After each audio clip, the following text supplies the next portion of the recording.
ಅಲ್ಲೂ ಕೂಡ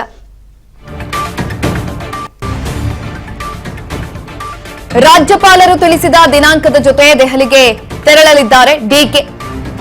ಸಿಎಲ್ಪಿ ಸಭೆ ಬಳಿಕ ದೆಹಲಿಗೆ ಹೋಗ್ತಾರೆ ಡಿಕೆ ಶಿವಕುಮಾರ್. ರಾಹುಲ್ ಗಾಂಧಿ ಬಳಿ ಚರ್ಚೆಯನ್ನ ನಡೆಸಿ ಪದಗ್ರಹಣದ ದಿನಾಂಕವನ್ನ ಕೂಡ ನಿಗದಿ ಮಾಡ್ತಾರೆ. ಪದಗ್ರಹಣ ಕಾರ್ಯಕ್ರಮದಲ್ಲಿ ಹೈಕಮಾಂಡ್ ನಾಯಕರು ಭಾಗಿಯಾಗುವಂತಹ ಸಾಧ್ಯತೆ ಇದೆ.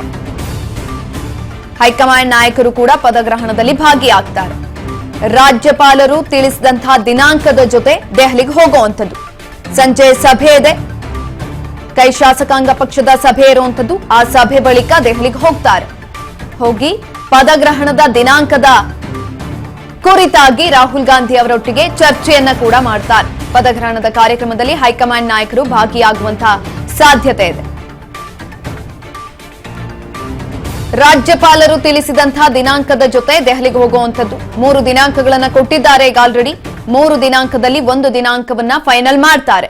ಅವರ ಲಭ್ಯತೆ ಯಾವತ್ತಿರುತ್ತೆ ಅನ್ನೋದನ್ನ ನೋಡ್ಕೊಂಡು, ಶೆಡ್ಯೂಲ್ ಅನ್ನ ನೋಡ್ಕೊಂಡು ಒಂದು ದಿನಾಂಕವನ್ನ ಫಿಕ್ಸ್ ಮಾಡ್ತಾರೆ.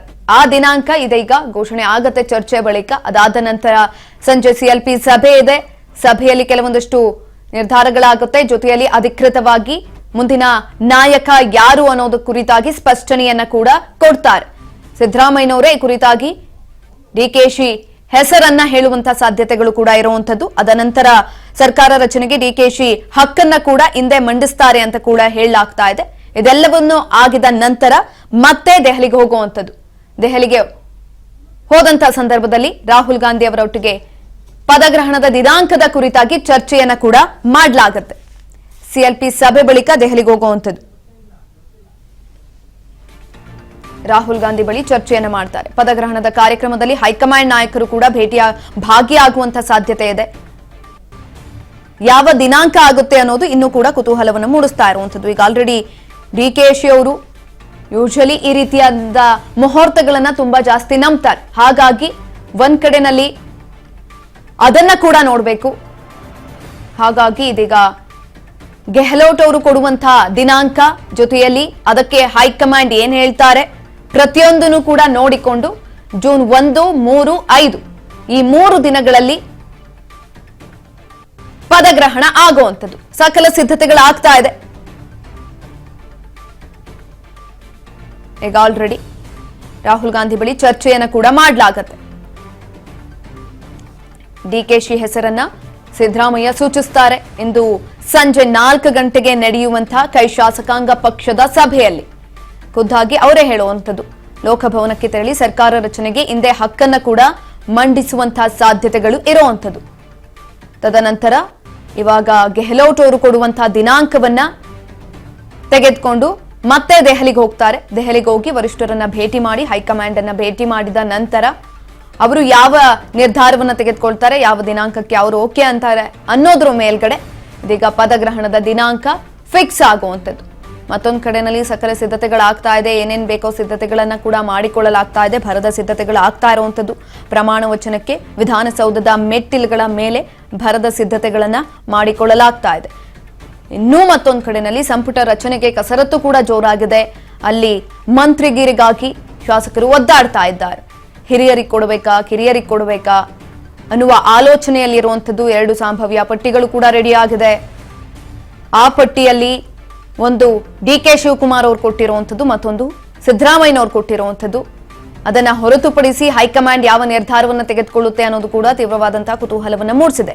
1ನೇ ಹಂತದಲ್ಲಿ 8 ರಿಂದ 10 ಸಚಿವರ ಪಟ್ಟಿ ಇಂದು ನಡೆಯುವಂತಹ ಸಂಜೆ ಕೈ ಶಾಸಕಾಂಗ ಪಕ್ಷದ ಸಭೆಯಲ್ಲಿ ನಿರ್ಧಾರ ಆಗತ್ತೆ. ಸಚಿವರು ಯಾರು ಅನ್ನೋದು ಮೊದಲನೇ ಹಂತದ್ದು. ತದನಂತರ ಮಿಕ್ಕಿದ ಸಚಿವರ ಹೆಸರುಗಳನ್ನ ಕೂಡ ಘೋಷಣೆ ಮಾಡಿರುವಂಥದ್ದು. ಕೇರಳಂ ಮಾದರಿಯಲ್ಲಿ ಈ ಬಾರಿ ಸಂಪುಟ ರಚನೆಯನ್ನ ಮಾಡಬೇಕು ಅನ್ನೋ ನಿಟ್ಟಿನಲ್ಲಿ ಆಲ್ರೆಡಿ ರಾಹುಲ್ ಗಾಂಧಿ ಅವರು ಸೂಚನೆಯನ್ನ ಕೂಡ ಕೊಟ್ಟಿದ್ದಾರೆ. ಹಿರಿಯರಿಗೆ ಅವಕಾಶ ಕೊಡಬೇಕು, ಹೊಸಬರಿಗೆ ಅವಕಾಶವನ್ನ ಕೊಡಬೇಕು. ಅವ್ರು ಮಾಡಿರುವಂತಹ ಅಭಿವೃದ್ಧಿಗಳನ್ನ ಗಮನದಲ್ಲಿಟ್ಕೊಂಡು, ಅವ್ರು ಮಾಡಿರುವಂತಹ ಕೆಲಸ ಕಾರ್ಯಗಳನ್ನ ಗಮನದಲ್ಲಿಟ್ಕೊಂಡು, ಪಕ್ಷಕ್ಕಾಗಿ ದುಡ್ದಿರೋದನ್ನ ಗಮನದಲ್ಲಿಟ್ಕೊಂಡು ಹೊಸಬರಿಗೆ ಅವಕಾಶವನ್ನ ಕೂಡ ಕೊಡಲಾಗಿದೆ. ಕೆಲವೊಂದಷ್ಟು ಜನರ ಹೆಸರುಗಳು ಕೂಡ ಈ ಒಂದು ಸಂದರ್ಭದಲ್ಲಿ ಕೇಳಿ ಬರ್ತಾ ಇರುವಂತದ್ದು. ಸಂಜೆ ಸಿಎಲ್ಪಿ ಸಭೆ ಇದೆ. ಸಭೆ ಬಳಿಕ ದೆಹಲಿಗೆ ಹೋಗ್ತಾರೆ. ಹೋಗಿ ರಾಹುಲ್ ಗಾಂಧಿ ಬಳಿ ಚರ್ಚೆಯನ್ನ ಕೂಡ ನಡೆಸ್ತಾರೆ. ಪದಗ್ರಹಣದ ದಿನಾಂಕದ ಚರ್ಚೆಯನ್ನ ನಡೆಸುವಂಥದ್ದು. ಸಂಜೆ 4 ಗಂಟೆಗೆ ವಿಧಾನಸೌಧದಲ್ಲಿ ಕೈ ಶಾಸಕಾಂಗ ಪಕ್ಷದ ಸಭೆ ಕೂಡ ಇದೆ. ಮತ್ತೊಂದು ಕಡೆಯಲ್ಲಿ ಪದಗ್ರಹಣದ ತಯಾರಿಯಲ್ಲಿ ಡಿಕೆ ಶಿವಕುಮಾರ್ ಇರುವಂಥದ್ದು. ತಾವರ್ ಚಂದ್ ಗೆಹ್ಲೋಟ್ ಅವರನ್ನ ಭೇಟಿ ಮಾಡಿದ್ದಾರೆ, ದಿನಾಂಕವನ್ನ ಕೂಡ ಕೇಳಿದ್ದಾರೆ. 3 ದಿನಾಂಕ ಕೊಟ್ಟಿರುವಂಥದ್ದು, ಜೂನ್ 1, 3, 5. ಈ 3 ದಿನಾಂಕಗಳಲ್ಲಿ ಒಂದು ದಿನಾಂಕವನ್ನ ಫೈನಲೈಸ್ ಮಾಡಲಾಗುತ್ತೆ. ಆ 3ರಲ್ಲಿ ಒಂದು ದಿನಾಂಕದಲ್ಲಿ ಇದೀಗ ಪ್ರಮಾಣ ವಚನವನ್ನ ಸ್ವೀಕಾರ ಮಾಡುವಂಥದ್ದು.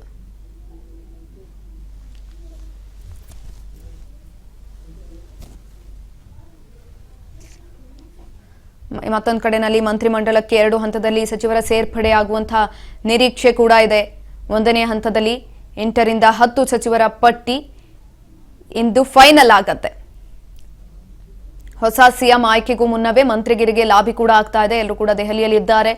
ಇಂದು ಸಂಜೆ 4ಕ್ಕೆ ವಿಧಾನಸೌಧದಲ್ಲಿ ಕೈ ಶಾಸಕಾಂಗ ಪಕ್ಷದ ಸಭೆ ಕೂಡ ಇದೆ. ಸಭೆ ಬಳಿಕ ದೆಹಲಿಗೆ ಹೋಗುವಂಥದ್ದು.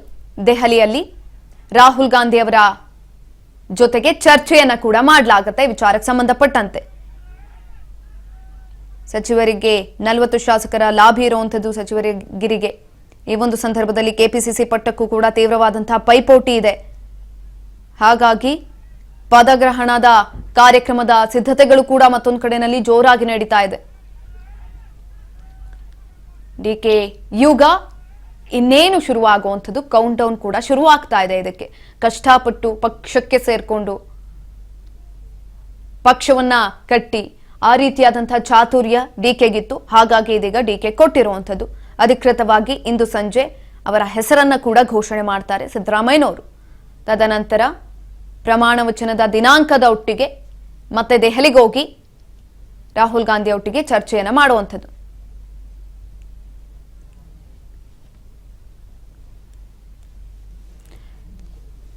ಈ ಕುರಿತಾಗಿ ಹೆಚ್ಚಿನ ಮಾಹಿತಿಯನ್ನು ತಿಳ್ಕೊಳ್ತಾ ಹೋಗೋಣ. ನಮ್ಮ ಪ್ರತಿನಿಧಿ ಬಸವರಾಜ್ ಹುಗಾರ್ ನೇರ ಸಂಪರ್ಕದಲ್ಲಿದ್ದಾರೆ. ಬಸವರಾಜ್, ಒಂದ್ ಕಡೆನಲ್ಲಿ ಡಿಸಿಎಂ ಡಿಕೆ ಶಿವಕುಮಾರ್ ಪಟ್ಟಾಭಿಷೇಕಕ್ಕೆ ಕೌಂಟ್ ಡೌನ್ ಶುರುವಾಗ್ತಾ ಇದೆ.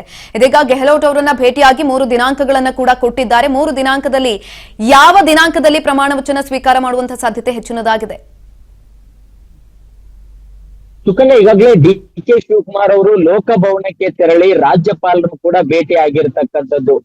ರಾಜ್ಯಪಾಲರನ್ನ ಭೇಟಿಯಾಗಿ ತಮ್ಮ ಒಂದು ಸಿಎಂ ಆಗಿ ಒಂದು ಪ್ರಮಾಣ ವಚನ ಕಾರ್ಯಕ್ರಮದ ದಿನಾಂಕದ ವಿಚಾರಕ್ಕೆ ಸಂಬಂಧಪಟ್ಟಂತೆ ಕೂಡ ರಾಜ್ಯಪಾಲರ ಬಳಿ ಚರ್ಚೆ ಕೂಡ ನಡೆಸಿದ್ದಾರೆ. 3 ದಿನಾಂಕಗಳನ್ನ ಅವರ ಮುಂದೆ ಇಟ್ಟಿರ್ತಕ್ಕಂಥದ್ದು. ಅದರಲ್ಲಿ ಯಾವ ದಿನಾಂಕದಂದು ರಾಜ್ಯಪಾಲರು ಲಭ್ಯತೆ ಇರ್ತಾರೆ ಅನ್ನುವಂಥದ್ದರ ಕುರಿತಾಗಿ ಕೂಡ ಚರ್ಚೆ ನಡೆಸಿರ್ತಕ್ಕಂಥದ್ದು. 3ನೇ ತಾರೀಕು ಕೂಡ ಬಹುತೇಕವಾಗಿರ್ತಕ್ಕಂಥ ರಾಜ್ಯಪಾಲರು ಕೂಡ ಅದಕ್ಕೆ ಒಪ್ಪಿಗೆ ಸೂಚಿಸಲಿದ್ದಾರೆ ಅನ್ನುವಂತಹ ಮಾಹಿತಿ ಕೂಡ ಇರುವಂತದ್ದು. ಸುಮಾರು 3 ದಿನಾಂಕಗಳು ಕೂಡ ಈಗ ರಾಜ್ಯಪಾಲರ ಮುಂದೆ ಪ್ರಸ್ತಾಪವನ್ನ ಡಿಕೆ ಶಿವಕುಮಾರ್ ಅವರು ಮಾಡಿದ್ದಾರೆ. ಒಂದ್ ಕಡೆ ರಾಜ್ಯಪಾಲರು ಕೂಡ ಲಭ್ಯತೆ ಇರಬೇಕು.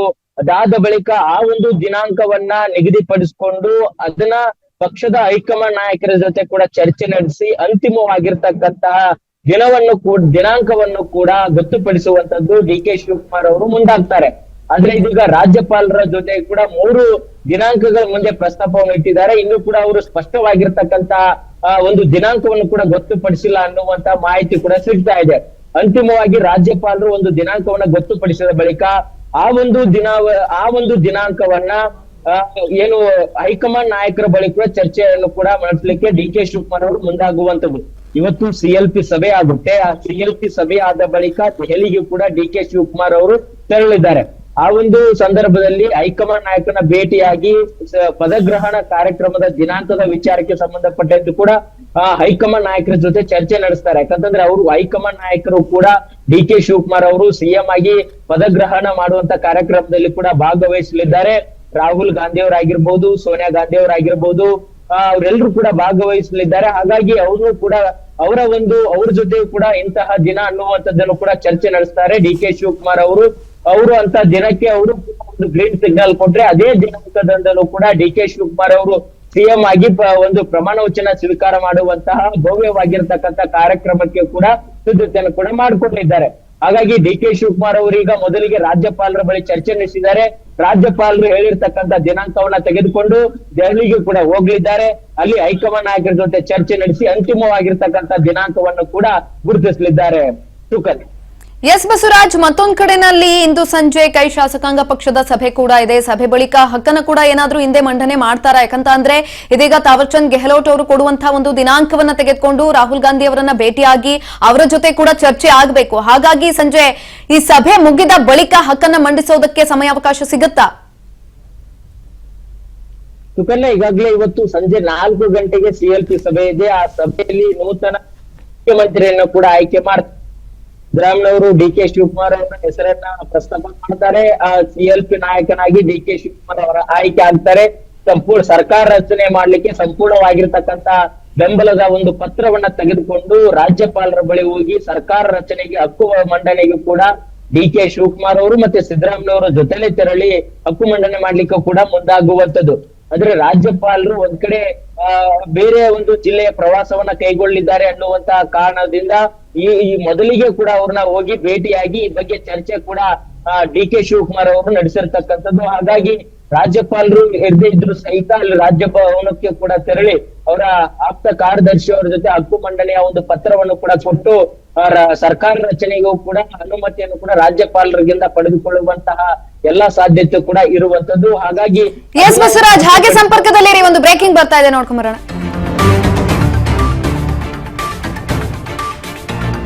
ಜೂನ್ 3ರಂದು ಡಿಕೆಶಿ ಪ್ರಮಾಣ ವಚನ ಬಹುತೇಕ ಖಚಿತ ಅಂತ ಹೇಳಲಾಗ್ತಾ ಇದೆ. 3 ದಿನಾಂಕಗಳನ್ನ ಕೊಟ್ಟಿದ್ರು, ಅದರಲ್ಲಿ ಜೂನ್ 3ನೇ ತಾರೀಕು ಹೇಳ್ತಾ ಇರೋದು. ಸಿಎಂ ಸಿದ್ದರಾಮಯ್ಯ ನಿವಾಸದಲ್ಲಿ ಚಟುವಟಿಕೆಗಳು ಕೂಡ ಗರಿಗೆದಳ್ತಾ ಇದೆ. ಸಿಎಂ ಸಿದ್ದರಾಮಯ್ಯ ನಿವಾಸಕ್ಕೆ ಹಲವು ಶಾಸಕರು ಭೇಟಿಯನ್ನ ಕೊಡ್ತಿದ್ದಾರೆ. ಶಾಸಕರಾದ ಜಮೀರ್ ಅಹಮದ್, ಕೆಜೆ ಜಾರ್ಜ್, ಪೊನ್ನಣ್ಣ ಇವರೆಲ್ಲರೂ ಕೂಡ ಇದೀಗ ಭೇಟಿಯನ್ನ ಕೊಡ್ತಾ ಇರುವಂತದ್ದು. ಬಲ್ಕೀಸ್ ಭಾನು, ಸಿ ಪುಟ್ಟರಂಗ ಶೆಟ್ಟಿಯನ್ನ ಭೇಟಿಯಾಗಿ ಚರ್ಚೆಯನ್ನ ಕೂಡ ಮಾಡಲಾಗ್ತಾ ಇದೆ. ಸಚಿವ ಸ್ಥಾನಕ್ಕಾಗಿ ಲಾಭಿಯನ್ನ ನಡೆಸ್ತಾ ಇದ್ದಾರೆ ಆಕಾಂಕ್ಷಿಗಳು. ಸಚಿವ ಸ್ಥಾನಕ್ಕಾಗಿ ಲಾಭಿಯನ್ನ ನಡೆಸ್ತಾ ಇರುವಂತದ್ದು. ಎಸ್ ಬಸವರಾಜ್, ಇದೀಗ 3ನೇ ತಾರೀಕು ಅಂದ್ರೆ ಜೂನ್ 3ನೇ ತಾರೀಕು ಬಹುತೇಕ ಖಚಿತ ಅಂತ ಹೇಳಲಾಗ್ತಾ ಇದೆ. ಅದನ್ನ ಹೊರತುಪಡಿಸಿ ಮಂತ್ರಿಗಿರಿಗಾಗಿ ಲಾಭಿಗಳು ಜೋರಾಗಿರುವಂತದ್ದು. ಈಗ ಆಲ್ರೆಡಿ 2 ಪಟ್ಟಿಗಳನ್ನ ಕೂಡ ಕೊಡಲಾಗಿದೆ. ಸಿಎಂ ಸಿದ್ದರಾಮಯ್ಯನವರ ಆಪ್ತರು, ಜೊತೆಯಲ್ಲಿ ಡಿಕೆಶಿ ಆಪ್ತರು. ಈ ಒಂದು ಸಂದರ್ಭದಲ್ಲಿ ಸಿಎಂ ನಿವಾಸದ ಹತ್ತಿರ ಇದೀಗ ಅವರ ಆಪ್ತರು ಕೂಡ ಹೋಗ್ತಾ ಇರುವಂತದ್ದು. ಹೆಚ್ಚಿನ ಮಾಹಿತಿ ಕೊಡೋದಾದ್ರೆ ಸುಕನ್ಯಾ, ಪ್ರಮುಖವಾಗಿ ಈಗ ಕಾಂಗ್ರೆಸ್ ಪಕ್ಷಕ್ಕೆ ಸವಾಲಾಗಿರ್ತಕ್ಕಂಥದ್ದು ಕ್ಯಾಬಿನೆಟ್ ನಲ್ಲಿ ಯಾರನ್ನೆಲ್ಲ ತೆಗೆದುಕೊಳ್ಳಬೇಕು, ಯಾರನ್ನೆಲ್ಲ ಕೈ ಬಿಡಬೇಕು ಅನ್ನುವಂತಹ ನಿಟ್ಟಿನಲ್ಲಿ ಇದು ದೊಡ್ಡ ಮಟ್ಟಿಗೆ ಸವಾಲಾಗಿ ಪರಿಣಮಿಸಿದೆ. ಸಿಎಂ ಸ್ಥಾನದಿಂದ ಸಿದ್ದರಾಮಯ್ಯವ್ರನ್ನ ಬಹಳಷ್ಟು ಸುದೀರ್ಘವಾಗಿರ್ತಕ್ಕಂಥ ಚರ್ಚೆ ನಡೆಸಿ ಅವ್ರನ್ನ ಬಹಳ ಸುಲಭವಾಗಿ ಕೂಡ ಅವರ ಸ್ಥಾನಕ್ಕೆ ರಾಜೀನಾಮೆಯನ್ನು ಕೂಡ ಹೈಕಮಾಂಡ್ ನಾಯಕರು ಕೊಡಿಸಿದ್ರು. ಆದ್ರೆ ಇದೀಗ ಸಂಪುಟ ರಚನೆ ಮಾಡಬೇಕು. ಆ ಒಂದು ರಚನೆ ಸಂಪುಟದಲ್ಲಿ ಯಾವೆಲ್ಲ ಸಚಿವರಿಗೆ ಒಂದು ಅವಕಾಶ ಮಾಡಿಕೊಡ್ಬೇಕು ಅನ್ನುವಂತ ನಿಟ್ಟಿನಲ್ಲಿ ಕೂಡ ಪ್ರಮುಖವಾಗಿರ್ತಕ್ಕಂಥ ಚರ್ಚೆ ಕೂಡ ಇರುವಂತದ್ದು.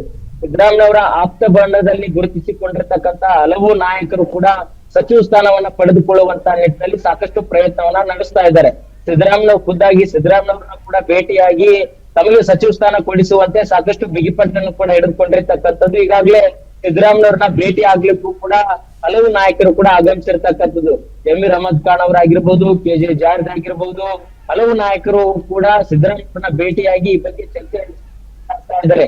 ಈ ಹಿಂದೆ ಸಿದ್ದರಾಮಯ್ಯವ್ರ ಸರ್ಕಾರದಲ್ಲಿ ಯಾವ ರೀತಿಯಾಗಿ ಅವರಿಗೆ ಸಚಿವ ಸ್ಥಾನ, ಪ್ರಬಲವಾಗಿರ್ತಕ್ಕಂಥ ಖಾತೆಗಳು ಯಾವ ರೀತಿ ಸಿಕ್ಕಿದೋ ಅದೇ ರೀತಿಯಲ್ಲಿ ಕೂಡ ಈಗ ಹೊಸ ಸಂಪುಟ ರಚನೆ ಆಗುವಂತ ಸಂದರ್ಭದಲ್ಲಿ ಅವರ ಒಂದು ಅನಿಸಿಕೆ ಇರುವಂತಹ, ಅವರ ಬೇಕಾಗಿರುವಂತಹ ಒಂದು ಖಾತೆಗಳಾಗಿರ್ಬೋದು, ಸಚಿವ ಸ್ಥಾನ ಆಗಿರ್ಬೋದು ಬೇಕು ಅನ್ನುವಂತಹ ನಿಟ್ಟಿನಲ್ಲಿ ಕೂಡ ಸಿದ್ದರಾಮಯ್ಯವರ ಮುಖಾಂತರ ಹೈಕಮಾಂಡ್ ನಾಯಕರ ಬಳಿ ಒಂದು ಲಾಬಿ ನಡೆಸುವಂತಹ ಪ್ರಯತ್ನವನ್ನ ಸಿದ್ದರಾಮಯ್ಯವರ ಆಪ್ತ ಬಣದಲ್ಲಿ ಇರ್ತಕ್ಕಂಥ ನಾಯಕರು ಮಾಡ್ತಾ ಇದ್ದಾರೆ.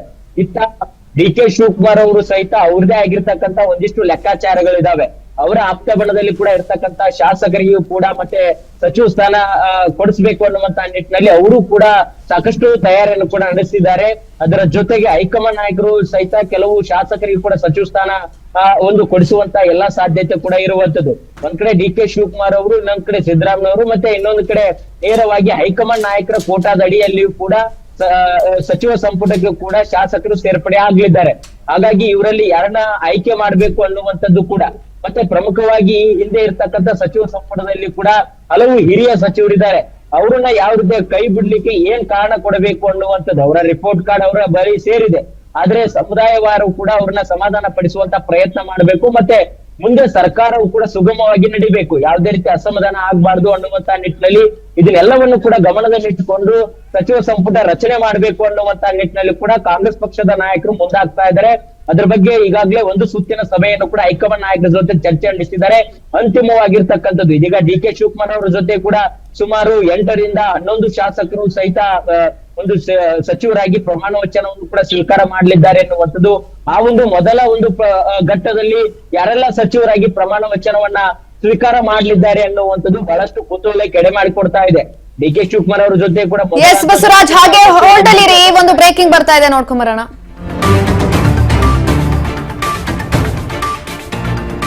ಮಂಡ್ಯ ಭಾಗದ ಕೈ ಶಾಸಕರಿಂದಲೂ ಕೂಡ ಮಂತ್ರಿಗಿರಿಗಾಗಿ ಲಾಬಿ ನಡೀತಾ ಇದೆ.